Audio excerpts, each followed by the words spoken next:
Yawning is contagious, right? One person yawns, and suddenly everyone else is yawning too.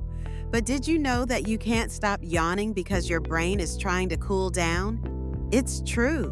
When your brain gets too hot, yawning helps cool it down by bringing in a rush of cool air. It's a way your body regulates temperature and helps you stay alert. But it doesn't stop there. Yawning could also be a sign you're tired, bored, or even stressed.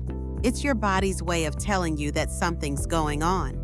So, next time you can't stop yawning, just know it might be your brain's way of keeping things cool or dealing with how you're feeling.